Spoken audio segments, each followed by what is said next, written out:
आमचे नवनवीन व्हिडिओ पाहण्यासाठी आताच आमच्या श्री कीर्तन YouTube चॅनलला सबस्क्राइब करायला अजिबात विसरू नका आणि बेल आयकॉन प्रेस करा।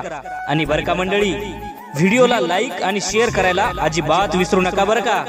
रामकृष्ण हरी मंडळी। याजसाठी केला होता अट्टाहास, शेवटचा दिस गोड व्हावा। आता निश्चिंतीने पावलो विसावा,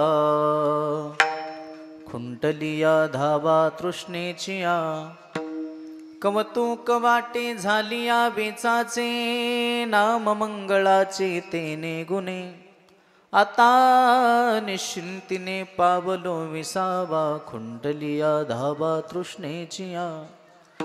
तुका म्हणे मुक्ती परनिली नोवरी, तुका म्हणे मुक्ती परनिली नोवरी। आता दिवस चारी खेळी मेळी, आता निश्चिंतीने पावलो विसावा, खुंटलिया धावा तृष्णेचिया। यौंत प्रविश मम वाचमिमां प्रसुप्तां, संजीवयत्यखिल शक्तिधर स्वधाम्ना। अन्यांश हस्तचरण श्रवणत्वगादिं, प्राणार्णमो भगवते पुरुषाय तुभ्यं। पांडुरंगा करू प्रथम पांडुरंगा पांडुरंगा करू प्रथम पांडुरंगा करू प्रथम। दुसरी चरणा संतांतिया, दुसरी चरणा संतांतिया, दुसरी चरणा संतांतिया। हरितायचा पादारे कथे जावे,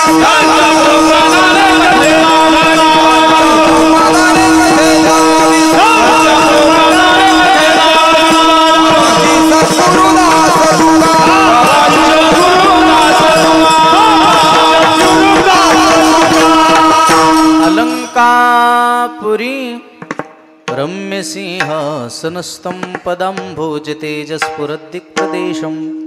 विधीन्द्रादिदेवैः सदा स्तूयमानं, समाधिस्थमूर्तिं भजे ज्ञानदेवं। नमो सद्गुरु तुकया ज्ञानदीपा, नमो सद्गुरु सच्चिदानंद रूपा। नमो सद्गुरु भक्त कल्याण मूर्ति, नमो सद्गुरु भास्करा पूर्ण कीर्ति। आता अभिनव वाग्विलासिनी, जे चातुर्याथ कला कामिनी। ती शारदा विश्वमोहिनी, नमिली मिया मनोजवं।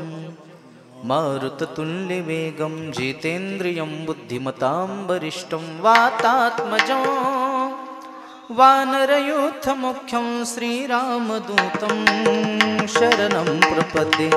रामरायाच्या सेवका शरण आलो म्हणे तुका, शरण आलो म्हणे तुका, शरण आलो म्हणे तुका।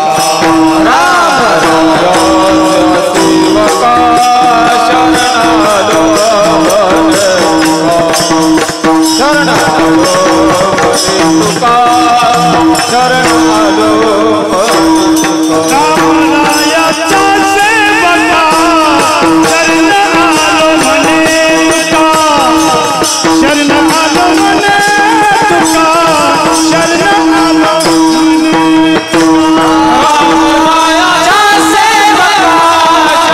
आलो म्हणे तुका, शरण आलो म्हणे तुका, शरण आलो म्हणे तुका। याजसाठी केला होता अट्टाहास, शेवटचा दिस गोड व्हावा। आता निश्चिंतीने पावलो विसावा, खुंटलिया धावा तृष्णेचिया। प्राप्त प्रसंगी प्राप्त चिंतन रूपी सेवे करता निवडलेला अभंग विश्वभूषण वैराग्य मूर्ती, देहुनिवासी पंचम वेद निर्माते, जगत उद्धारक, जगत वंदनीय जगद्गुरु तुकोबाराय यांचा हा 4 चरणाचा स्वतःची आत्मा अनुभूती प्रकट करणारा अभंग. विठाला विठाला. अभंगावर बोलण्यापूर्वी थोडासा परिहार. कैलासवासी शांताबाई बाबारावजी माने यांच्या गोड जेवणाच्या निमित्तानं आयोजित केलेला हा ज्ञानदान अन्नदान सोहळा, कार्यक्रमाचे आयोजक संयोजक ज्यांच्या अंतःकरणामध्ये आईविषयी अत्यंत जिव्हाळ्याचं स्थान आहे असे तीनही चिरंजीव श्रीमान प्रसाद बाबाराव माने, श्रीमात रंजीन बाबाराव माने, श्रीमान गंगाराम बाबाराव माने व समस्त माने परिवार टाकळी यांच्या वतीनं माझ्याकडे आलेली ही आजच्या दिवसाची कीर्तनरूपी सेवा. आमचे गोविंदराव देशमुख यांनी फोनवरून संपर्क केला. तुमच्या सर्वांच्या दर्शनाचा योग प्राप्त झाला.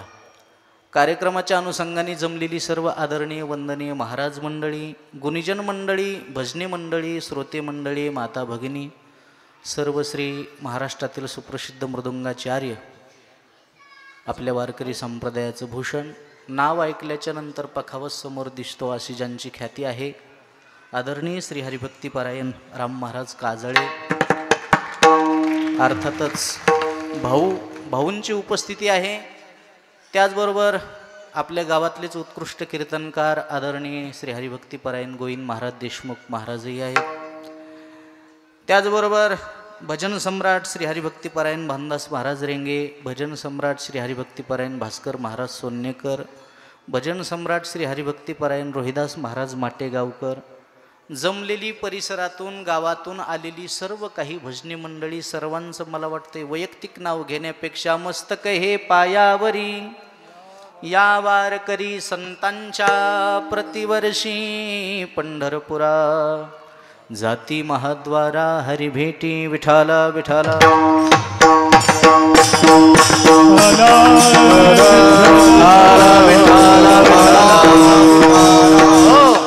ज्याचा ज्याचा जन्म झालेला आहे त्याचा त्याचा एक दिवस मृत्यू होणार आहे. ज्याच्या जीवनाचं बारसं झालं त्याच्या जीवनाचं एकदा तेरस होणार आहे. आया है सो जाएगा राजा रंक फकीर, कितने सिंहासन चढ़ चले, कितने हो जंजीर.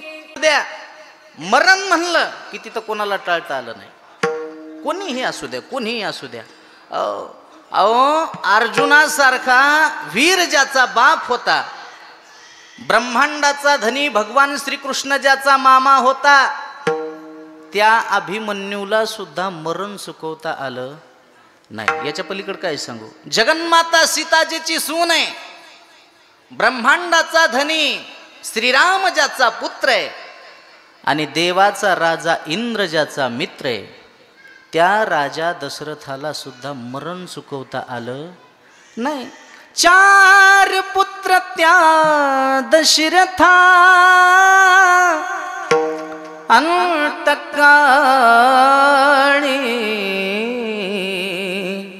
एकही नव्हता.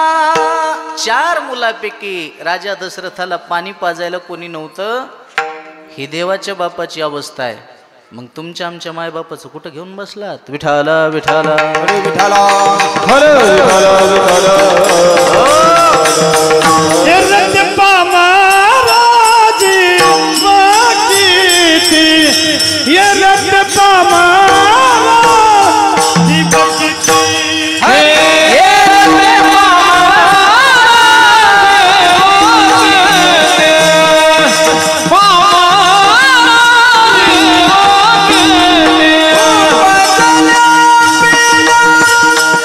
नाही उरत.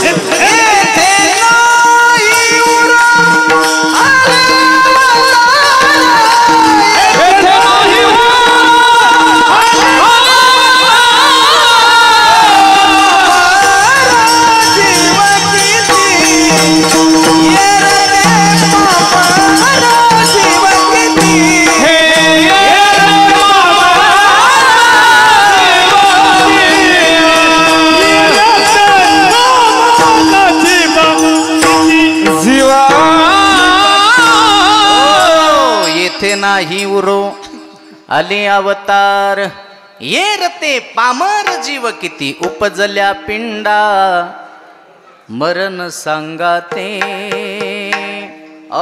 प्रत्येक याचं नावच मृत्यू लोक आहे. इथं जो जो जन्माला आला तो दिवस मरणार आहे. अजमेला पंजामेला अजमेला पंजामेला अजमेला पंजामेला हरि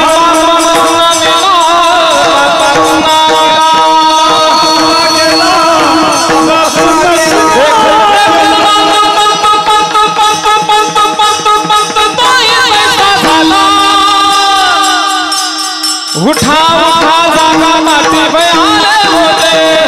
उठा उठा जागा पाठी भयाले मोठे.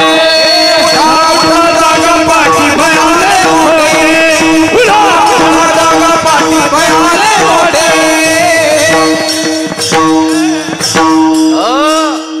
एक दिवस आल्याच्या नंतर मरावं लागणार आहे याचं नाव मृत्यू लोक आहे. म्हणून माणूस किती दिवस जीवन जगला हे महत्वाचं नाही, माणूस जीवन जगला कसा हे महत्वाचं आहे. मरायचं तर प्रत्येकालाच. लाईट जर विकत घ्यायला गेलो दुकानात तर दुकानदार म्हणतं 1 वर्षाची गॅरंटी. ह्याची काय गॅरंटी आहे? गाडीत बसून गावाला गेला तर गेला, वापस आला तर आला. हम रहे ना मोहब्बत रहेगी, दास्ता अपनी दुनिया कहेगी. नाम रह जाएगा, नाम रह जाएगा, नाम रह जाएगा आदमी का. क्या भरोसा है इस जिंदगी का, क्या भरोसा है इस जिंदगी का. मुखात घास घालेपर्यंत गॅरंटी नाही. घास गिळी सत्ता हरी नाही हाती. ग्रास गिळी सत्ता नाही हाती.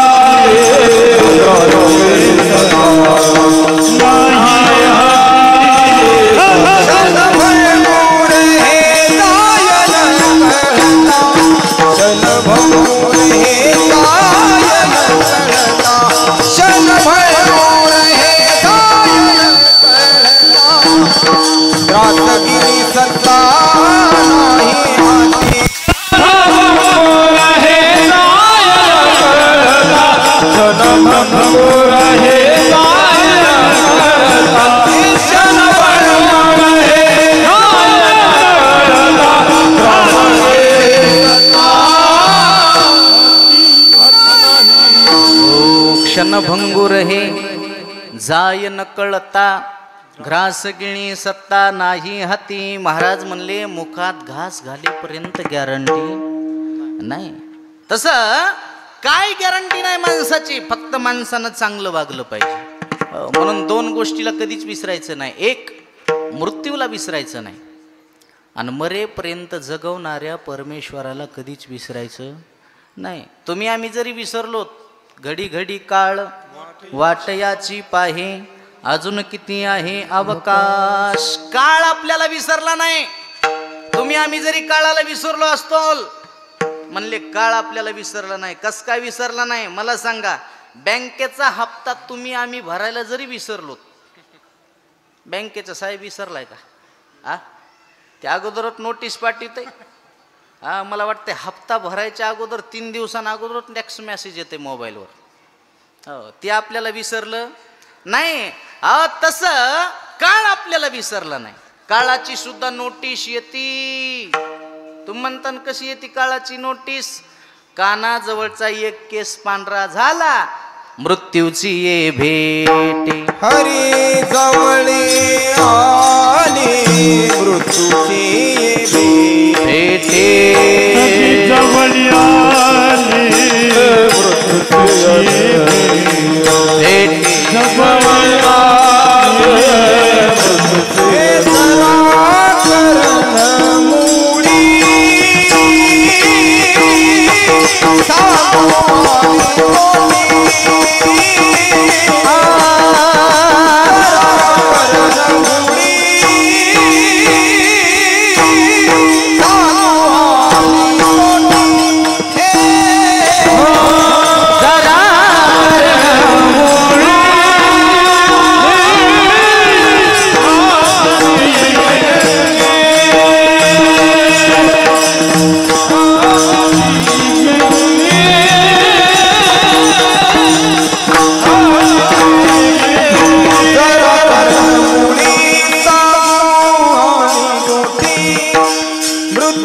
ते भेटी मृत्यूची ते भेटी जवळी आली जरा करण मुळी सामोनी मोठी जरा करण मुळी सामोनी मोठी जरा करणी मुळी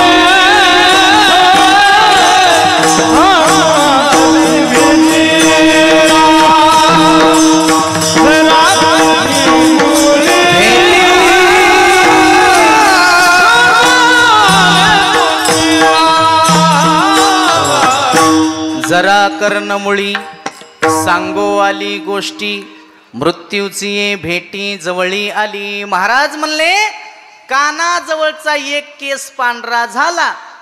लक्ष देऊन ऐका. कानाजवळचा एक केस पांढरा झाला की मृत्यूची नोटीस आली. आणि हे सरासरी कोणाच्या ध्यानात येत नाही. ध्यानात आलं रामायणामध्ये फक्त राजा दशरथाच्या. एक दिवशी आंघोळ केली. आंघोळ झाल्याच्या नंतर आरशात पाहिलं. आरशात बघून राजा मुकुट घालणार तेवढ्यात राजाचं लक्ष गेलं. राजा म्हणला अरे कानाजवळचा एक केस पांढरा झाला, मला मृत्यूची नोटीस आली, मला आता राहून तरी काय करायचे. राजा त्याच दिवशी सगळं राज्य रामाच्या हातात द्यायला तयार झाला. कधी भाऊ कधी? एक केस पांढरा झाल्याच्या आपला एक तरी काळा राहिलाय का? तरी कारभार सुटत आहे का हातचा? अहो नियम आहे. आपल्या मुलाची चप्पल, आपल्या पायाची चप्पल मुलाच्या पायाला येऊ लागली की कोण्या बापानं हळूहळू हळूहळू प्रपंचाच्या बाहेर पडलं पाहिजे. असं वय.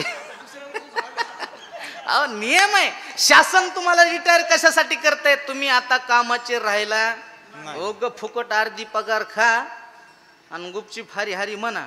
काय काय म्हातारी रिटायर झाल्या किराणा दुकान टाकून बसते. नाही आता यायला सांगाव कोण? तुला रिटायर केलं कशासाठी? तू आता कामाचा राहिला नाहीस, पण मरेपर्यंत हाव सुटत. मला वाटते त्या माणसानं देवाला हात जोडाव. बरवे झाले आजीवरी नाही पडिलो मृत्यूचे आहारी, वाचून आलो येथवरी उरले ते हरी तुम्हा समर्पण. देवा राहिलेला आयुष्य मी परमार्थात घालविल गड्या. मला वाटते मनोमन अशी प्रार्थना करावं. विठाला विठाला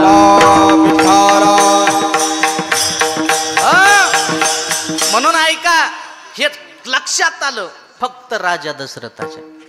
तसं मरण काळ मृत्यू काळ मी नेहमी सांगत असतो गड्या, प्रत्येकच माणसाला कळत असते. तुम्ही म्हणता कसं काय कळतंय? प्रत्येक माणसाला मरण मृत्यू 6 महिन्यानं अगोदर कळतंय. किती महिन्यानं? किती महिन्यानं?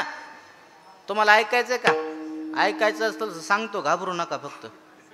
आणि घाबरलात तरी तुम्ही आम्ही कुठं राहणार आहेत? भागवतामध्ये राजा परीक्षितीचा मुलगा जन्मंजय, आणि त्या जन्मंजयानं वैशंपायनाला विचारलं, महाराज मृत्यूचा कालावधी किती दिवसांना अगोदर कळतो? म्हणले राजा मरण हे माणसाला 6 महिन्यानं अगोदर कळतं. म्हणले कसं काय कळतंय? त्याचे काही लक्षणं आहेत का? लक्षणं सांगा. म्हणले ऐक राजा, तुला लक्षणं सांगतो. पहिलं लक्षण आहे, सकाळी सकाळी जर सूर्याचा उदय झाला, स्वच्छ आकाश आहे, तू जर पूर्व दिशेला जर निघालास राजा, तर नैसर्गिकरित्या माणसाची सावली पश्चिम दिशेला पडत असते. पण तीच सावली दक्षिण दिशेला जर पडलेली दिसली राजा, त्या दिवशीपासून समजून चालायचं 6 महिन्याला मृत्यू होणार. म्हणले दुसरं काय लक्षण आहे? दुसरं लक्षण आहे राजा, सकाळी सकाळी जर आंघोळ करायला बसलास, बादल्याची बादल्या जरी डोक्यावरून पाणी घेतलं तरी 2 खांदे मधला छातीचा भाग कोरडाची कोरडा राहतो. असं ज्या दिवशी तुला दिसलं त्या दिवशी समजून चालायचं 3 महिन्याला मृत्यू होणार. तिसरं लक्षण, तू जर गंगेच्या पात्रातून निघालास, उन्हाळ्याचे दिवस आहेत, 1.5 फूट पाणी आहे, स्वच्छ वाळवंट आहे, आणि त्या पाण्यात जर डोकावून पाहिलं तर माणसाला माणसाचं प्रतिबिंब दिसतंय. पण राजा सगळं दिसतंय रे, हात पाय छाती पोट. मुंडकच जर दिसत नसल तर समजून चालायचं 1 महिन्याला मृत्यू. आता मला वाटेल उद्यापासून बरेच माणसं सावलीच बघतात काय. हे थोताण नाही हो, हे खोटं आहे का. आणि खोटं जर असतं तर मला वाटते संताचे शब्द खोटे झाले असते. ज्ञानोबरायाचे एक अभंग आहे, तुम्हाला पूर्ण अभंग म्हणून दाखवतो. ज्ञानोबरायानं त्या अभंगामध्ये माणसाच्या मृत्यूचे लक्षणं सांगितले. ते अभंग ऐका तुम्ही. माऊली म्हणले पहिलं लक्षण आहे, कानी घालोन या बोट नाद जे पहावे, न दिसता जाणावे 9 दिवस. माऊली म्हणले कानात बोट घाला, गुं आवाज येते ऑपरेशन सारखा मोबाईलच्या. असं जर नाही आवाज आला, ज्ञानोबरायाचे शब्द आहेत, न दिसता जाणावे 9 दिवस. डोळा घालोन या बोट चक्र जे पहावे. डोळे झाकल्याच्या नंतर पापनाला जर आपण बोट लावले तर कलरचे चक्र दिसतात. असे जर नाही दिसले, न दिसता जाणावे 7 दिवस. तिसरं लक्षण, भोयाच्या गाठी न दिसता जाना. ह्या ज्या भोयाच्या गाठी आहेत, ह्या जे आपल्या डोळ्याच्या भोया आहेत, त्या प्रत्येक माणसाला दिसतात. तुम्ही बघा, तुम्ही दिसतात का नाही. लागले हो बघायला. आणि भोयाचे केस, भोयाच्या गाठी जर नाही दिसल्या, आयुष्याची गणना 5 दिवस. आयुष्याची गणना 5 दिवस. आयुष्याची गणना 5 दिवस.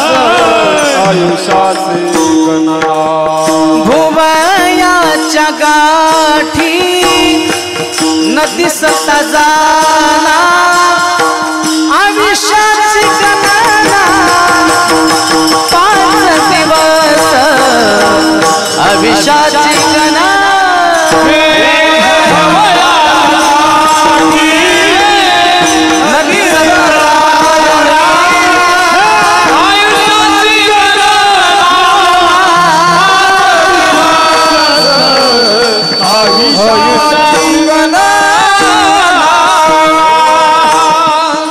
भोयाच्या गाठी न दिसता जाना.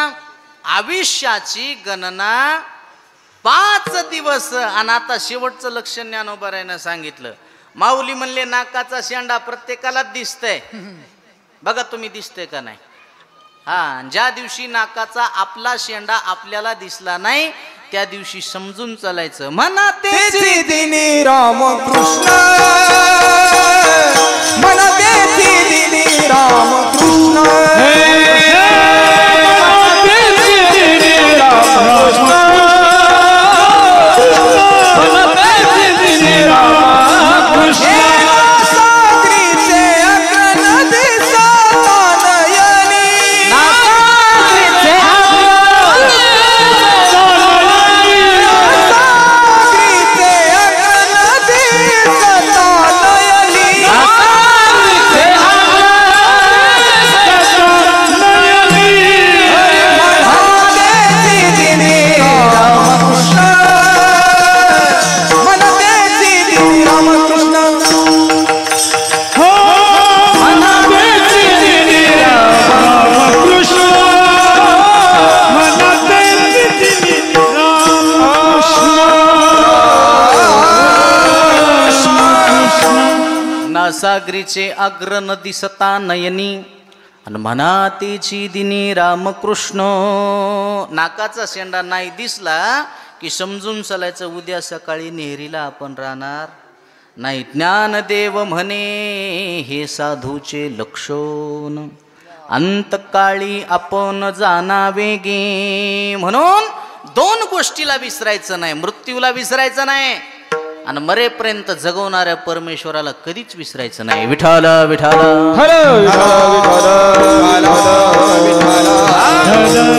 म्हणून साधू संतांना, भगवत भक्तांना कळालं आता आयुष्यामध्ये दुसरं काहीच सोबत येत. परमार्थ हे महाधन जोडी देवाचे चरण. आणि म्हणून महात्म्यानं परमार्थाच्या व्यतिरिक्त काही केलं नाही. सामान्य माणसाची हाव सुटत नाही. मला वाटते जसं जसं वय होईन तसं तसं जरा जास्तच हाव येते काय की माणसाला.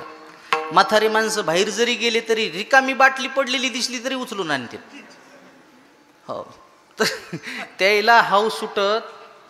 एक म्हातारा आमच्या गावात मी असं पाहिलं, जर्जर झालंय, 80-90 वर्ष वय, पोराचं बांधकाम सुरू आहे, ते पाणी टाकायले, गट गट गट गट गट त्याचे पाय हलायलेत, हात हलायलेत, तरी पाणी टाकायले. तेव्हा मला तुकोबारायचं प्रमाण सुचलं. तुझं ठाऊक आहे मी जाणार, पाया खादुनी बांधसी घर. महाराज म्हणले याला माहित आहे मी मरणार आहे. मरायला टेकलंय तरी त्याची हाव सुटत नाही. पण महात्मे अगोदरच जागी होते. विठाल विठाल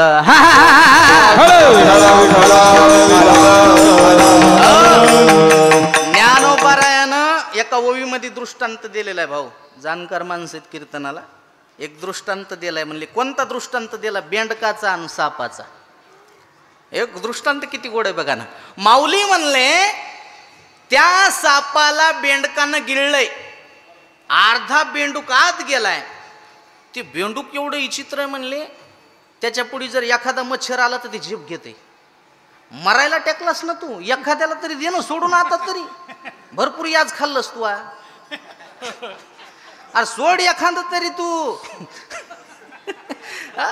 त्याला ज्ञानोबारायची ओवी. दरदुरे सापे गिळी जता हे उभा, की तो मासिया वेटाळे जिभा. तैसे प्राणिया कवन लोभा, वाढविती तृष्णा. काय ज्ञानोबाराय म्हणले, काय बेंडुकी चित्रे होते. अर्ध गिळलंय सापानं तरी त्या मच्छराला झेप घेण्याचा प्रयत्न करायले. तसं माणसं काही काही असतात म्हणले, मराई टेकले. हा मग त्याची हाव सुटत नाही आणि ते तसेच मरतात. विठाला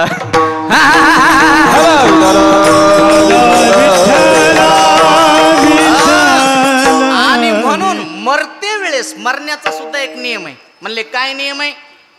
अंतकाळाच्या वेळेस जर भगवंताचं नामचिंतन करत करत करत जर गेला तर महाराज म्हणले तुका म्हणे सुखा हरिपार नाही, तुका म्हणे सुखा हरिपार नाही, तुका काली सुखा पार नाही.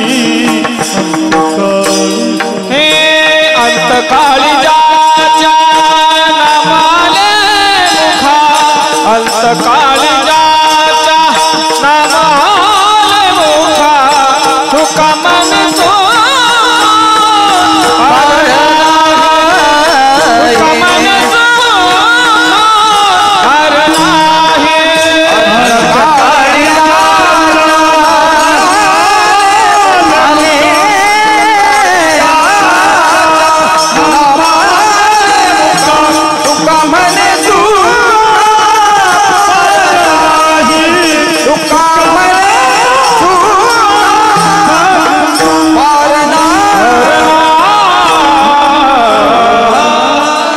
अंतकाळी ज्याच्या नाम आले मुखा, अंतुका म्हणे सुखा.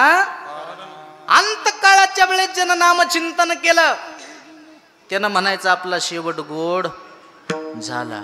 एक जणांना मला प्रश्न विचारला, महाराज तुम्ही म्हणतात अंतकाळाच्या वेळेस एकदा जर देवाचं नाम मुखाला आलं, एकदा रामकृष्ण हरी जर आलं तर एवढा मोठा फायदा आहे. मला आहे ना त्याला.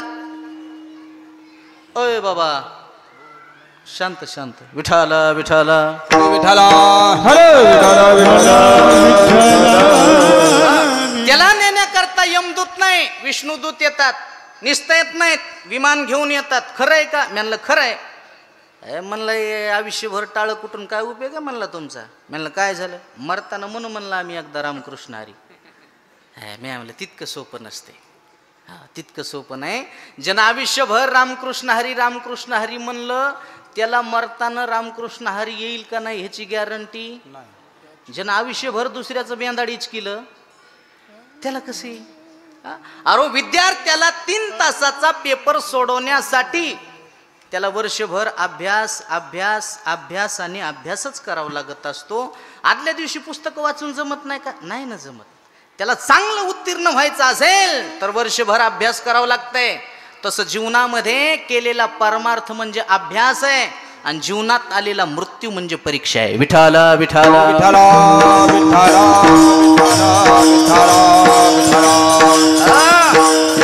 आणि असं ज्यानं भजन केलं, असा ज्याचा अंत काळ आला, त्यानं म्हणायचं शेवट तो भला माझा बहु गोड झाला, माझा बहु गोड झाला, माझा बहु गोड झाला.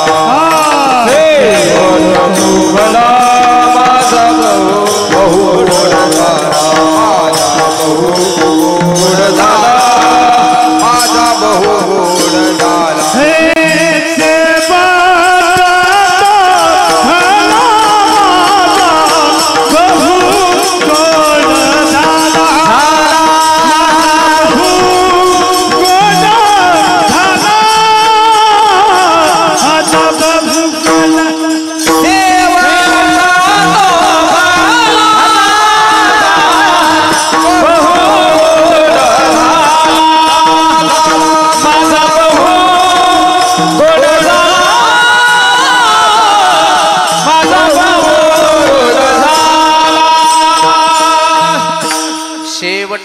भला माझा बहु गोड झाला, आलो निजाच्या माहेरा, भेटी रखुमाईच्या वरा. आणि त्याचा खऱ्या अर्थानं शेवट गोड झाला. आणि महात्म्याचा शेवट गोड का झाला? कारण संत महात्म्याला कळालं संसारात किती जरी धडपड केली तरी संसार आपल्या बरोबर येत. हे कळालं परभणी जिल्ह्यात मोतीराम महाराजाला, हे कळालं परभणी जिल्ह्यात मारोतराव महाराजाला.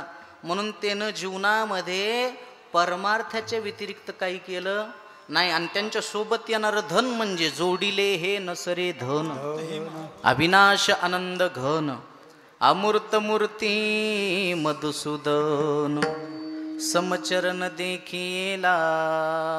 हे धन कमवलं.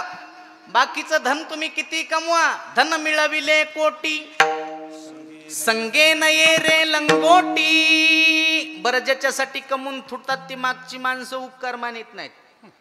साठवोनी मरे धन, लावी पोरासी भांडण. एखाद्यानं निष्ठी इस्टेट कमवली, पैसा कमवला, तो माणूस मेल्याच्या नंतर घरात भांडण आहेत. कशासाठी? रेंगे पाटील माळे निष्ठी बात का बदकीच आहे. कशासाठी? इस्टेटीसाठी, वाटणीसाठी. मग तुकोबाराचे शब्द खोटे आहेत का? बरं जाऊ द्या. एखाद्याला वाटत असेल मी लय श्रीमंत आहे, लय श्रीमंत आहे. तू काही श्रीमंत नाहीस. लय श्रीमंतीचा हाव असेल तर त्यानं रावणाचा फोटो घरात लावा, देवाचा लावण्यापेक्षा. रावण आहेत का कोणी श्रीमंत नव्हता. आज सगळ्या श्रीमंताची यादी काढा. अंबानी असू द्या, टाटा बिर्ला असू द्या, कोणता बिर्ला असू द्या, सांगा रावण आहेत की श्रीमंत आहेत का? रावणाची किती श्रीमंती होती सांगू? सुवर्णाची पुरी, समुद्राचा वेढा, सुवर्णाची पुरी, समुद्राचा वेढा.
समुद्राचा वेडा समुदाय गाडा राक्षसांचा कोटी घरे जेथे काशानी तांब्याची शुद्ध कांचनाची सप्तकोटी करोडो घर काशाची करोडो घर तांब्याचे पण शुद्ध कांचनाची 7 कोटी घर सोन्याचे 24 कॅरेट 100 नंबरी निस्ता पत्रा सोन्याचा नाही हा इटा सोन्याच्या वाळू सोन्याची सिमेंट सोन्याचं पाणी सोन्याचं नाद खुळा काय काय म्हणते सोन्या अरे तू पत्रा सोन्याचा आहे निस्ता बेताडाचा त्याचं सगळं सोन्याचं होतं आणि काय आहे आपल्यापाशी एका घराची तरी बरोबरी होईल का रावणाच्या ह्याला ह्या श्रीमंतायला काय आपल्यापाशी उगमयासारख्याच्या एखाद्याच्या हातात 1-2 अंगठ्या असतात ज्याच्या हातात 1-2 अंगठ्यात ते पंक्तीत बोट फिरते भात वाढ बुंदी वाढ भात वाढ बुंदी वाढ भात वाढ बुंदी काय तुझ्यापाशी याच्यापेक्षा असलं तर गळ्यात लॉकेट आहे तरी वरची गुंडी लावित नाही काय याच्या बायाला तर लय दागिन्याचा नाद गळ्यात नसतील तर शेजारणीचं घालून जात्यान शेजारणीनं नाही दिलं तर बेंटेक्स घालून जात्यान पण घालून जात्यान आणि बाईच्या गळ्यातले दागिने ओरिजिनल आहेत का डुप्लिकेट आहेत त्या का मिनिटात ओळखू येते तुम्ही म्हणता कसं काय ओळखण्याचे 2 प्रकार आहेत एकच प्रकार सांगतो एक प्रकार तुम्ही घरी जाऊन बघा पहिला प्रकार आहे बाईच्या गळ्यात दागिने भरपूर असावा आणि दागिने भरपूर असून ती जर लवून चोपून वागत असेल डोसक्यावरचा पदर खाली पडू देत नसेल तर समजून चालायचं गळ्यातले दागिने ओरिजिनल आहेत हा आणि दागिने गळ्यात भरपूर असून ती जर पदर टाकून पळत असन समजून चालायचं 2000 किलो भर आणले हा दुसऱ्याला विचारायची गरजच नाही आणि काय आहे आपल्यापाशी तरी माणसं भुसकट सांगत येतं अरे एवढं रावणाचं घर होतं डबल मजली एखाद्यानं घर बांधलं तर ते 17 बारे आपल्याला म्हणते चला चहा प्याला चला चहा प्याला त्याला काय दाखवायचंय घर घर दाखवायचं असते त्याला आता आम्ही रावणासारख्याचा बुगा कीर्तनात करतो याच्या घराची अगरबत्ती कुठं लावा याला कळायला पाहिजे ना कालच वास्तुशांतीचं कीर्तन परभणीतच होतं भानदास बाबाच होते माझ्या कीर्तनाला हो करोडो रुपयाचा बंगला बांधला ते म्हणला महाराज इतके पोरं नोकरीला आहेत इतक्या एकर रान आहे मला चांगली गोष्ट आहे आणि जाताना पैसे बघावं लागले किती दिले त्यानं मिळालं मला तू दक्षिणा इतकी दिली इतके फरचीच्या एका तुकड्या इतकी बी नाही तुया भुसकट कस काय घर कस काय घर मिळालं छान आहे जाताना म्हणला कस काय घर मिळालं छान आहे चला वरच्या मधल्यात आता वरच्या मधल्यात तरी बुका लावा ना म्हणला कस काय घर मिळालं अगदी सुंदर आहे आणि चला 3ऱ्या मधल्यात कस काय घर मी म्हणलं छान आहे बाबा आता बुका लावा ना जाताना सांगतो तुम्हाला तुमचं घर कस काय हा जाताना बुका लावला दक्षिणा दिली पुन्हा मला म्हणला घर कस काय म्हणलं घरात 2 चूक आहेत मिस्त्रीचे हात कापीन म्हणलं तुमचे कापले तरी दुरुस्त होत नाही काय चूक आहे म्हणलं पहिली चूक घर पाडणार आहे काय बोलायला लागले परसभर पाया खाल्लाय म्हणलं 5 परस खन तू घर पाडणार आहे कसं पाडन म्हणलं किलारी सारखा भूकंप झाल्या हो राव म्हणला दुसरी चूक म्हणलं दुसरी चूक तू घर जर नाही पडत तुला घराच्या बाहेर काढणार आहे कोण काढीन म्हणलं तुमचेच पोरं काय ताकद आहे पट्याला बाहेर काढायची म्हणलं मेले काय मदत फुकणार आहेत का बाहेर न्यावात लागन ना किती जरी कोटीचा बांधला तरी मदत थोडंच फुकणार आहेत हा बाहेर काढावत लागणार आहे सगळं घर फिरून दाखिलं होते ना 15 लाखाची बाथरूम होती बाथरूम कशी असेल मला म्हणला बाथरूम कडे चला म्हणलं मला आली नाही तू एकटाच जाय उघडून दाखवायला कस काय बाथरूम 2-4 लाखाचा झोपून आंघोळ करायचा टप म्हणलं मामा एवढ्या लाखाची बाथरूम मानली म्हणलं मग म्हणलं मेले याच्यात आंघोळ घालणार आहेत का मला म्हणलं नाही मेल्या बाथरूम नसती हा नसती नसती ते म्हातारं खरंच मेलं मीच गेलं मौतीला मी पाहिल्याशिवाय बोलत नसतो हा त्याला बाहेर काढ 4 चादरा धरल्या मधात आंघोळ घातली हो कायची बाथरूम आणि कायचं काय हा सुन पाठ देईन हो आंघोळीला बाहेर काढलं तर सुन बसायला पाठ सुद्धा देईन सुन म्हणाली माय पाठ नेतात का काय मवा बब्या त्याच्या बसून जेवत बसलेले माणसं मला इमानदारीने सांगा बंगला कोण बांधला होता कोण बांधला बंगला म्हाताऱ्यानंच आणि त्यालाच मेल्या बसायला आंघोळीला पाठ देईन. ओ त्याला सून म्हणतात. काय म्हणतात? काय म्हणतात? तुम्हाला भेव वाटेल का? काय भ्यायचंय तिला? हा, ज्या बाईला सून नाही तिला लय हौस असते सुनाची. मह्या डोळ्याचे देखत आणायची म्हणती. माय मह्या डोळ्याचे देखत आण ना, आण ग बया. तुला सुनाचा झटकाच माहित नाही. वैशाखात सून आणली की ज्येष्ठात तुझ्या डोळ्याचं ऑपरेशनच. जिनं जिनं भावाची केली ती तर मग उन्हाळ्यातच मेली. बोलता येईना आणि दुःख कोणाला सांगता येईना. तू अशीच मर. ती आदिगण म्हणती दिंडी कवाय दिंडी. हा, तुला दिंडी शिवाय काय पर्याय आता. लय बेकार आहे राजे हो संसार. परमार्थ नावाचं धन बरोबर येते. तुझा ना भरोसा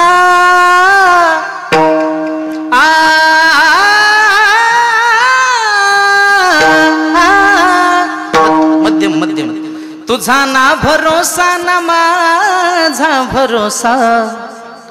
जग हे कुणाचे सांग भल्या मानसा. असो चूल माती आणि मीठ भाकर. नाम हरीचे मुखी गोड साखर. जाणून घे रे धनाच्या तुला लसा. जग हे कुणाचे सांग भल्या मानसा. कधी लागेल रे वेड्या तुला गोडी अभंगाची.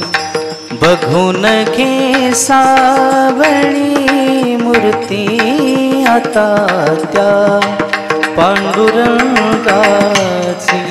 हो, मला वाटतंय कळालं हो साधू संतायला.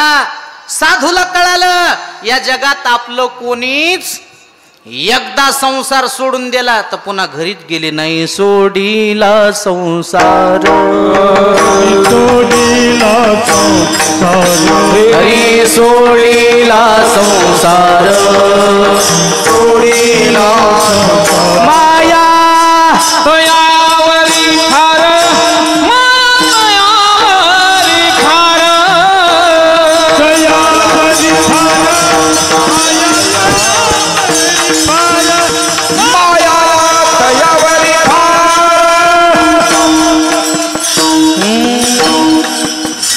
हो सोडीला संसार.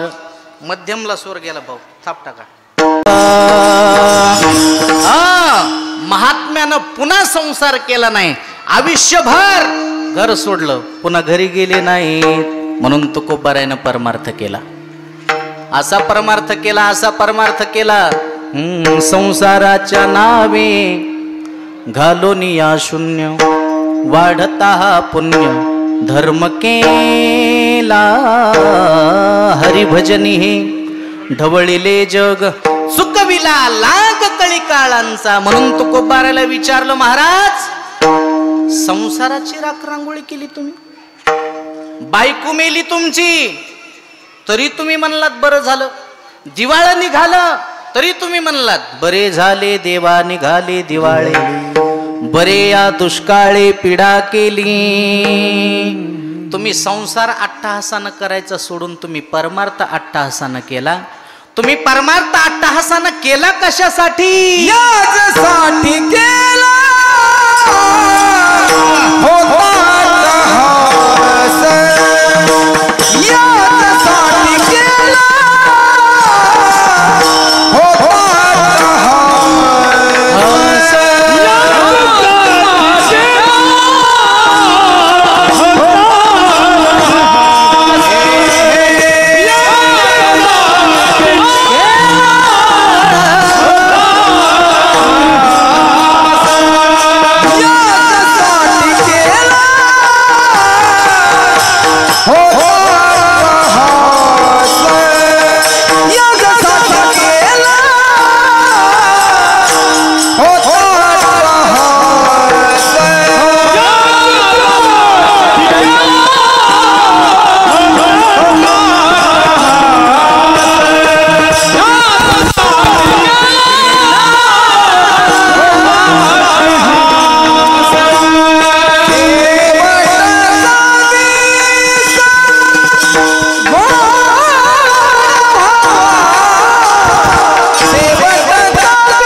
याजसाठी केला होता अट्टहास, शेवटचा दिस गोड व्हावा.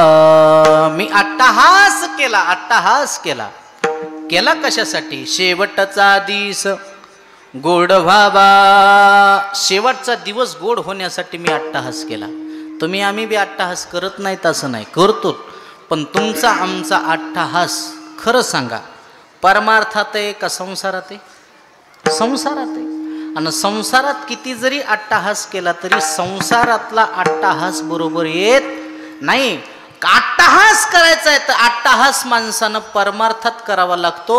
कसा करायचा? तुकोबारायासारखा करा, शेवट गोड झाल्याशिवाय राहणार नाही. विठाला विठाला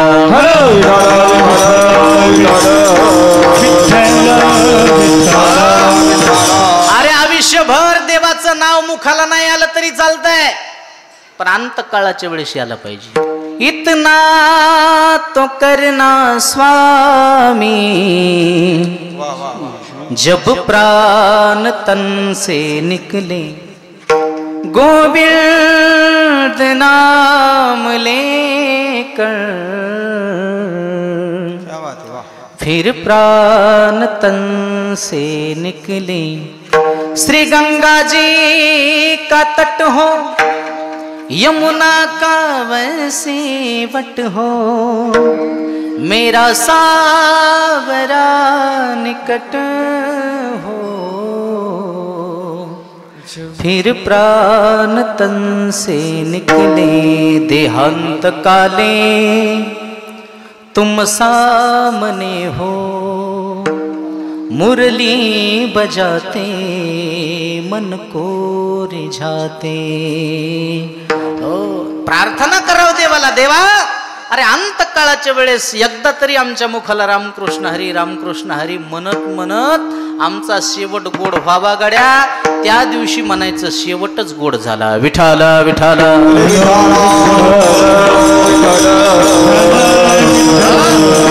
संसार तर सगळेच करतेत. संसार करण्यासाठी आपण जन्माला नाही आलो. तो देवे दिला देह भजना गोमटा, तो या झाला फाटा बाधिकेचा. अहो मी नेहमी सांगत असतो ना, काही काही माणसाला अहंकार असते, माझ्यासारखा संसार कोणी करू शकत नाही. वेडी कल्पना आहे माणसाची, वेडी कल्पना आहे. संसार जर शिकायचा असेल तर महाराज म्हणले पक्षाकडून शिका. म्हणजे ठाकरे गट शिंदे गट हे नाही हा. पक्षी पक्षी अंगणी उतरती, ते का गुंतुनिया राहती, तैसे असावे संसारी, जोवरी प्राचीनाची दोरी. पक्षी पक्षी काय संसार आहे पक्षाचा? संसार सोडून द्या. निसर्गाचा अंदाज सुद्धा माणसापेक्षा जास्त देवानं कोणाला दिलाय? पक्षाला. या वर्षी किती पाऊस पडणार आहे 4 महिन्यांना अगोदर कळतंय. कोणाला? झाडावरच्या पक्षाला.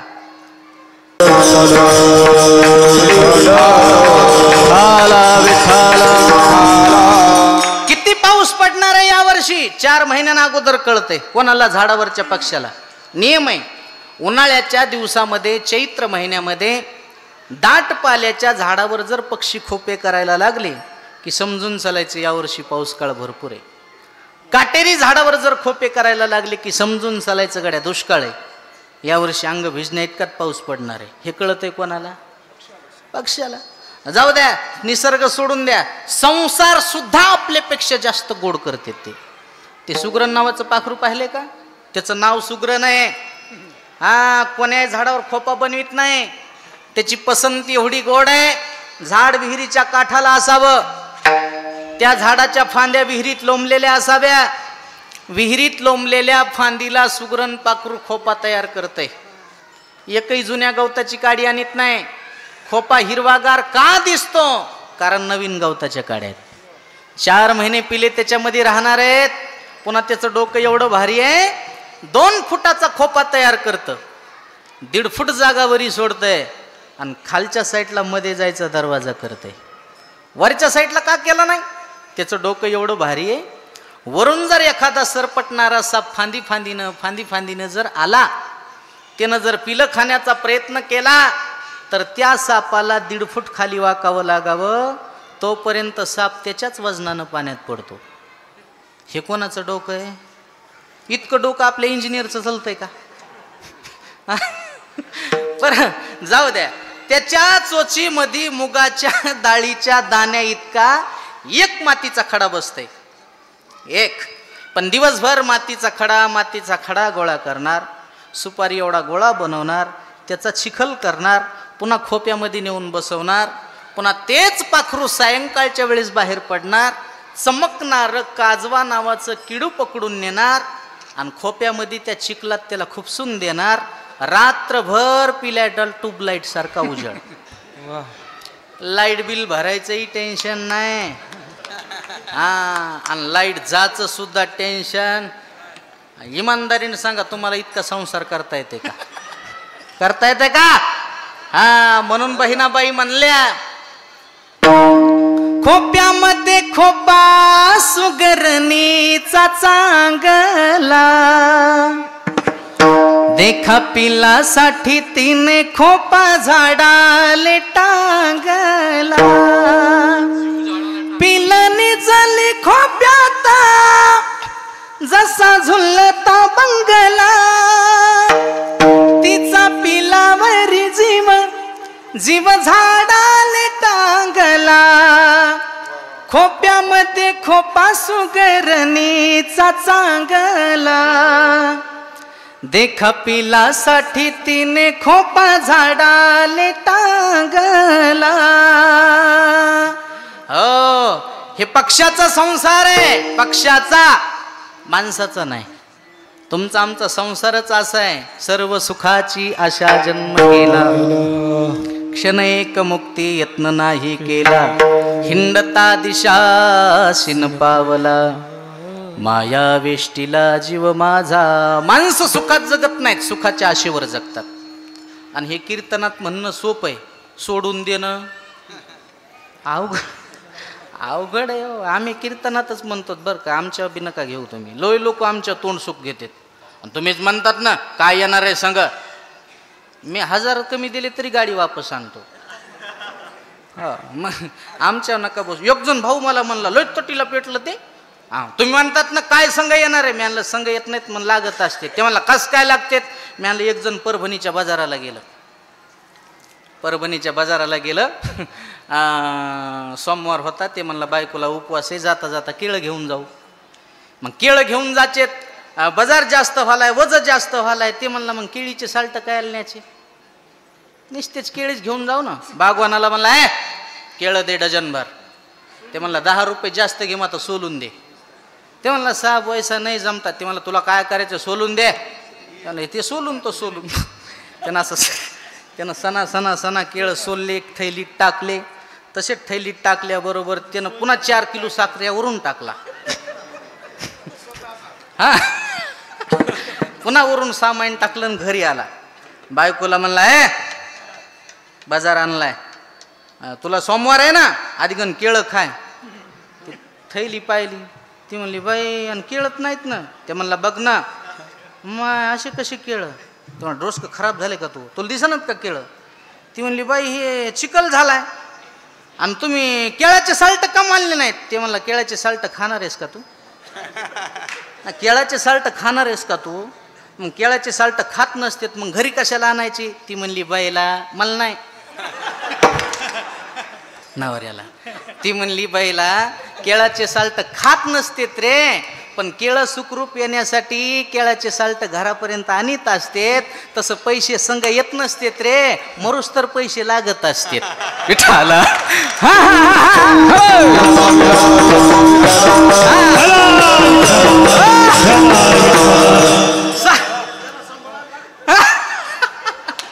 सगळ्याला उत्तर आहे मायापाशी, तसं काय नाही.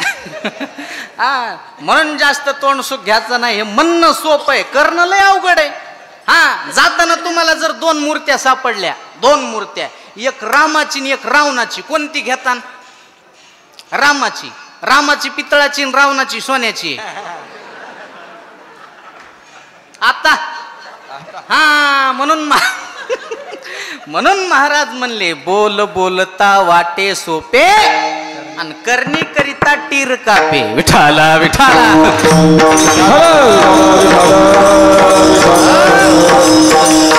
अरे शुद्ध भावनेनं परमार्थ गेला तुकोबारायनं. का केला? त्याच्या बायकोच्या पायात काटा मोडला तर देव पळत येऊन काटा काढीत होता. हाय का अधिकार आमचा? हा उगत बोलायचं काही बी. नामदेवरायानं परीस होत होते खडे हातात घेतले तर हाय का आपला अधिकार? काही परंपरेनं माणसं सांगतात मारोतराव महाराजांना पाणी टाकलं तर डिझेल झालं. आपला आहे का अधिकार? मग आम्हाला पैशाशिवाय दुसरं कोण आहे? विठाला.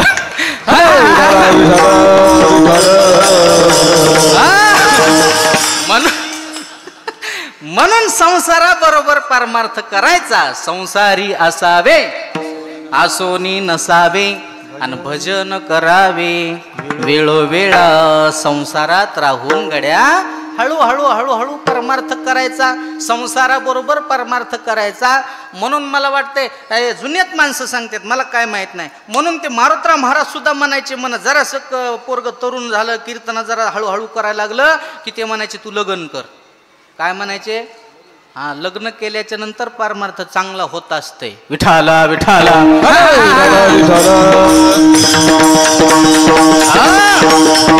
म्हणून जगद्गुरु तुकोबारायानं संसारा परमार्थाबरोबर संसार केला. आणि केला कसा? अट्टाहासानं.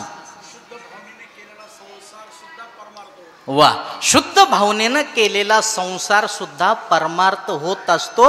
विधीने सेवन विषय त्यागाते समान. हा संसार आणि नरकाला नेत असतो. विठाला विठाला.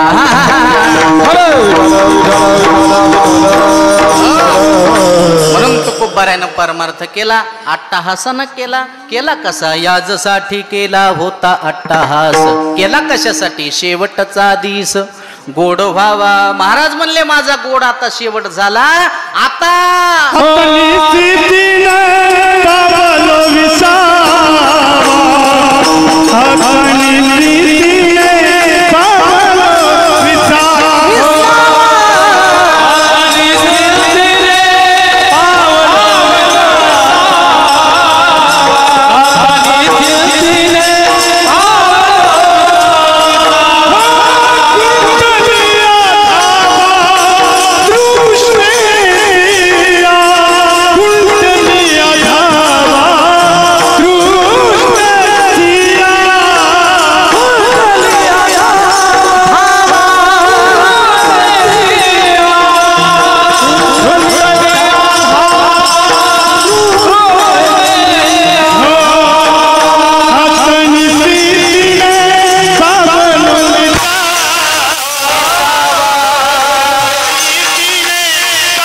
आता निश्चिंतीने पावलो विसावा खुंटलिया धावा तृष्णेचिया. महाराज म्हणले आता मी निश्चिंत झालो गड्या. आणि निश्चिंत माणूस कधी होतो? ज्यावेळेस संताची देवाची संगती माणसाला लाभते त्यावेळेस माणूस निश्चिंत होतो. आणि तुकोबाराय म्हणले मला आता देवाची संगती लाभली, तुझी संगती आणि झाली आमुची निश्चिंती. म्हणून आता मी निश्चिंत झालो. आता निश्चिंतीने पावलो विसावा. माझी आशा सर्व सुटलेली आहे.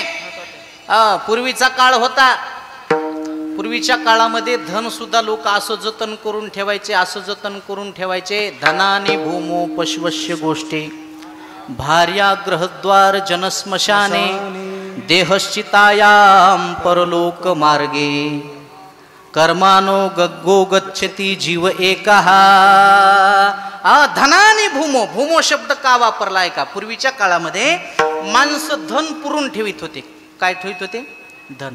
मला वाटते पूर्वीच्या काळातलं धन पुरून ठेवण्यासारखं होतं.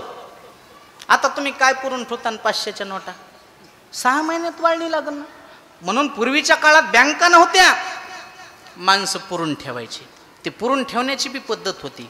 मातीचं भांडं घ्यायचं, नाही तर एखादं तांब्याचं घ्यायचं, त्याच्यामध्ये ते सोन्याचे शिक्के, चांदीचे नाणे त्याच्यामध्ये टाकायचे, तोंड बांधायचं, खड्डा करायचा, त्याच्यावर 2 कणकीच्या वस्ती करून ठेवत होते. 2 कोणत्या? एक कोंबडा आणि दुसरा नागोबा. ह्या कणकीच्या 2 वस्तू त्याच्यावर करून ठेवायच्या. ते पुरायचं. म्हातारं मरायला टेकलं तरी सांगत नव्हतं. देहातून जातो प्राण, पुत्र पुषे कुठे धन. मग ते माणूस मेला की जमिनीत पुरून ठेवलेलं धन बेवारस राहायचं. कसं व्हायचं? मग त्याला 2 वारस व्हायचे. कोणते? त्याच्यावर पुरून ठेवलेला कोंबडा आणि नागोबा. मग त्याला जीव फुटायचा. हां. आणि मग माणसं बरेचसे म्हणतात, महाराज इथं काय वस्ती नाही काय नाही, पण सकाळी सकाळी कोंबड्याचा आवाज येतो वा. हां, समजून चालायचं हे धनावरचं आहे. काय काय माणसं म्हणतात, महाराज काय इथून जाताना हे भला मोठा साप दिसतंय. समजून चालायचं हे धनावरचं आहे. हा, कोंबडा पहारा देतो आणि नागोबा रक्षण करतो. आता म्हणले धनात ते धन जमिनीतलं बाहेर काढायचंय. आता धन कसं काढायचंय? बाहेर काढायचंय. आता मग बाहेर कसं काढायचं? जमिनीतलं धन कोणाला बी दिसत. जमिनीतलं धन दिसतंय फक्त पायाळू माणसाला. कोणाला? पायाळू. आणि पायाळू माणसाला तसं दिसत नाही. त्याच्या डोळ्यामध्ये अंजन घालावं लागतंय. कोणतं? ते बाजारात मेडिकलहून विकत आणलेलं नाही. अमावस्याच्या दिवशी 5 गोष्टी गोळा करायच्या. अमावस्याच्या दिवशी पालीची शेपूट, कोलीचं रक्त, कावळ्याची जीभ, वटवागुळाचा पंख. काय माणसं ऐकायलेत? हे सगळं एकत्रित करायचं आणि त्याच्या डोळ्यात घालायचं. अंजन करून डोळ्यात घालायचं. मग त्याला धन दिसतंय. ते म्हणतंय कशाला उद्याच्याला जर्सी गायची धार काढायची? अरे येड्या बाबळीचा वाडा नाही का, त्याच्या खाली जेसीबी लावा. हे त्याला कळतंय. हे मी नाही सांगत. पाताळीचे निधान दावी लकीर अंजन, परी होवावे लागे लोचन पायाळाचे. पायाळूला धन दिसतंय, पण महाराज म्हणले ते धन बी सोबत येत नाही. ते जमिनीत नाही तर बँकेतच राहणार आहे. धनानी भूमो पशवश्य गोष्टी. महाराज म्हणले ह्या गोष्टी सगळ्याच अगोदर माझ्या सुटल्यात, म्हणून मी कसा झालो आता निश्चिंतीने पावलो विसावा आणि खुंटलिया धावा तृष्णेची. महाराज मागची साधना केली तुम्ही, मग मागचा विचार जर तुम्ही माग जर दृष्टिकोन टाकला तर तुम्हाला काय वाटतंय? म्हणले कौतुक. कौतुक वाटे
वाटे झाली या वेचाचे, नाम मंगळाचे तेने गुणे. मला कौतुक, माझंच मला कौतुक वाटतं की मी साधना केली कशी, केली कशाच्या बळावर. नाम मंगळाचे तेने गुणे. भगवंताचं नामचिंतन, नामसाधना एवढी केली, मला वाटतं कलियुगामध्ये सुद्धा सर्व साधनाचे सार. भवसिंधू उतरी पार, कलियुगी उद्धार हरीच्या नामे. आणि ती साधना केली असल्यामुळं तुका म्हणे मुक्ती परनिली नोवरी. आता दिवस चारी खेळी मेळी, आता निश्चिंतीने पावलो विसावा, खुंटली आधावा, कृष्णेची या विठोबा रखुमाई.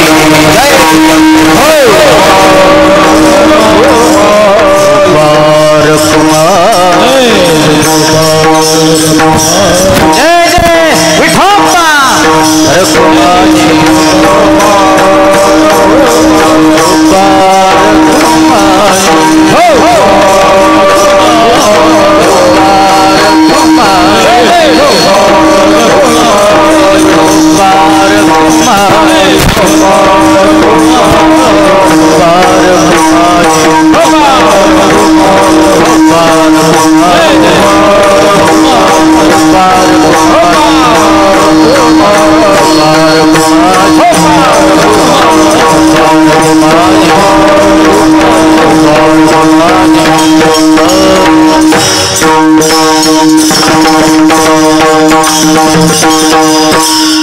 आज एका आईचं एका माईचं हे गोड जेवण आहे.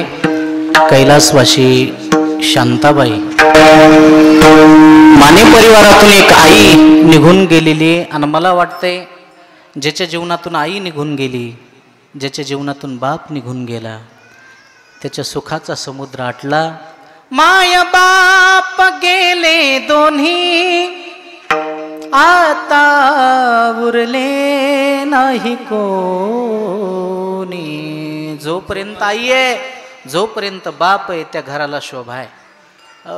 मला वाटते प्रत्येक मुलीला माहेरामध्ये आनंद तोपर्यंत आहे गड्या, जोपर्यंत माय माहेरात जिवंत आहे तोपर्यंत. माझी मुलगी माहेराला यावी, तिला कोणीतरी आणायला जावं, ही पोटातून जर कळकळ कोणाची असेल तर ती फक्त आपल्या आईची. एकदा माय निघून गेली की माहेरातला आनंद सुद्धा संपला. 80 वर्षाची माय माहेरामध्ये जिवंत असू द्या आणि 60 वर्षाची मुलगी तिला भेटायला जाऊ द्या. 80 वर्षाची माय 60 वर्षाच्या मुलीची पिशवी रिकाम्या हातानं कधीच वापस येऊ देत नाही. त्याच्यामध्ये गहू देईन, ज्वारी देईन, बाजरी देईन, कांदे लसूण काय द्यायची वस्तू नाही, पण ती पिशवी माघारी लेकीची भरून दिल्याशिवाय राहणार नाही. तिला फक्त माय म्हणतात. माय एकदा का ती माय तुमच्या जीवनातून निघून गेली, तुमच्या पिशवीत सुद्धा बदल झाल्याशिवाय राहणार नाही. तिला फक्त आई म्हणतात. आईसी कळवळ्याची जाती, ऐसी कळवळ्याची जाती, करी लाभाविन प्रीती, करी लाभाविन प्रीती, ऐसी कळवळ्याची जाती, ऐसी कळवळ्याची जाती. तिला माय म्हणतात. मराठी साहित्यकार तर ह्याच्या पुढे जाऊन सांगतात, आई आई आई आई नेमकी असते तरी काय. आई असते लेकराची माय, आई असते लंगड्याचा पाय, आई असते वासराची गाय, आई असते दुधावरची साय, आई असते धरणीची ठाय, आई असते जीवनाची शिदोरी. ती कधी सरतही नाही आणि ती कधी उरतही नाही. जोपर्यंत आई आपल्या जीवनात आहे तोपर्यंत तिची किंमत कळत नाही. ज्या दिवशी आई निघून जाईन त्या दिवशी तिची किंमत कळाल्याशिवाय राहत नाही. कौन सी है वो चीज जो बाजार में नहीं मिलती, सब कुछ मिल जाता है लेकिन माँ कभी नहीं मिलती. जगाच्या पाठीवर मी एक अशा काही माई पाहिल्यात, आपल्याला झालेला रोग, आपल्याला झालेली बिमारी पोरापासून लपून ठेवली हो. गरिबी परिस्थिती पोराची, दवाखान्यात जास्त पैसे लागतील, माझा मुलगा कर्जबाजारी होईल, या ध्याकानं माईनं झालेला कॅन्सरचा रोग सुद्धा पोराला सांगितला नाही. अन्ननलिकेचा कॅन्सर झाला माईला, पातळ खात होती, दवाखान्यात नेलं. डॉक्टरनं सांगितलं, डॉक्टर साहेब तुमच्या आईला अन्ननलिकेचा कॅन्सर आहे. त्यानं सांगितलं, साहेब 6 महिन्यापासून मी तुमच्या दवाखान्यात घेऊन येत होतो, तुम्ही आज मला सांगायला की कॅन्सर झाला.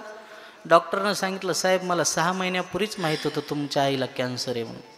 साहेब तुम्ही मला आज का सांगितलं? त्यावेळेस डॉक्टरनं सांगितलं, ऐका, ही गोष्ट ज्या दिवशी तुमच्या आईला सांगितली त्या दिवशी तुमच्या आईनं माझा हात हातात घेतला आणि सांगितलं, डॉक्टर साहेब मला कॅन्सर झाला हे तुम्ही मला सांगितलं, पण तुम्हाला देवाची शपथ आहे, तुमच्या मायबापाची शपथ आहे, तुम्ही माझ्या मुलाला सांगू नका. का सांगू नका? साहेब त्याची गरिबी हो. त्याला जर कळालं मला कॅन्सर आहे, औरंगाबादला, पुण्याला, मुंबईला घेऊन जाईन, मला दुरुस्त करीन, एवढा विश्वास आहे माझ्या पोरावर. पण खरं सांगू का साहेब, त्याच्या डोक्यावरचं कर्ज आताच संपलंय. आता मी मेले तरी चालतंय, पण माझ्या पोराला मी कर्जबाजारी होऊ देणार नाही. मरायला टेकली तरी मुलाचं चांगलं व्हावं, कर्जबाजारी माझा मुलगा होऊ नये, ही चिंतन जगाच्या पाठीवर फक्त आणि फक्त तुमची माय आणि तुमचा बापच करू शकतो. जगाच्या पाठीवर एवढं आराध्य दैवत कोणतंच नाही. सबसे बड़ी है माँ, सबसे बड़ी है माँ, सबसे बड़ी है माँ,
सबसे बड़ी है माँ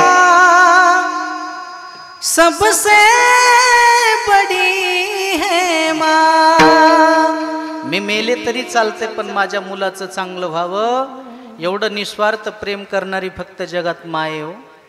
एका लेकराची किडनी गेली, दवाखान्यात नेलं, डॉक्टरनं सांगितलं माय तुमच्या लेकराची किडनी गेली. माय रडायला लागली. साहेब पर्याय काय? पर्याय 2 आहेत. त्याला दुसरी किडनी टाकावी लागेल, डायलिसिस करावं लागेल, त्याचा खर्च भरपूर आहे. किडनी तुम्हाला सांगू तर तुमची परिस्थिती तेवढी नाही. माईनं सांगितली माझी चालेल का? तपासणी केली, आईची किडनी काढली आणि किडनी काढल्याबरोबर दुर्भाग्य असं लेकराची किडनी काढेपर्यंत लेकराचा जीव गेला. माय जागृत झाली आणि माईनं पहिला प्रश्न विचारला माझं लेकरू कुठे? लेकरू मरण पावलं असं म्हणल्याबरोबर शब्द ऐकायच्या अगोदर माईनं जीव सोडून दिला. याला म्हणायचं ऐसी कळवळ्याची जाती करीला भावीन प्रीती. ही आई आणि दुसरा बाप. जेवढे आईचे उपकार आहेत तेवढे बापाचे उपकार आहेत गड्या.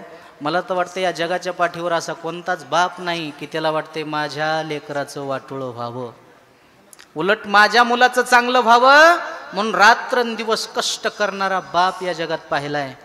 माझ्यापेक्षाही माझा मुलगा मोठा व्हावा ही अपेक्षा आपल्या बापाची आहे.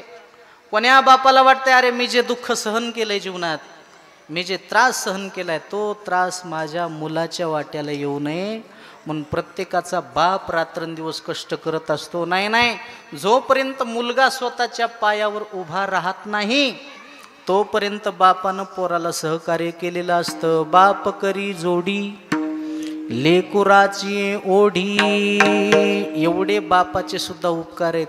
एकुलता एक मुलगा मेल्याच्या नंतर बापाच्या डोळ्याला पाणी आलं नाही, पण मुलीवर बापाचं एवढं प्रेम आहे. मुलगी सासरला जात असताना दगडाचा काळीज असणारा बाप सुद्धा रडल्याशिवाय राहत नाही. हे निस्वार्थ मुलीच्या प्रेमानं बापाला रडवलं. मी तर असे काही काही बाप पाहिलेत, मुलीला चांगलं घर मिळावं म्हणून स्वतःची जमीन विकणारा बाप सुद्धा या जगात आहे. फक्त माझ्या मुलीचं चांगलं व्हावं, मुलीचं चांगलं व्हावं, एवढं प्रेम फक्त बाप आणि एवढी फक्त मायच करू शकते. म्हणून ज्या दिवशी मुलगी घर सोडून जाते ना त्या दिवशी बाप सुद्धा विनंती करतो, गड्या आजवर होती आमची नाता झाली तुमची, ही सुखी व्हावी, हिचं चांगलं व्हावं म्हणून मी आयुष्यात माझ्या संसाराचा विचार केला नाही, आता फक्त तुम्ही सांभाळा.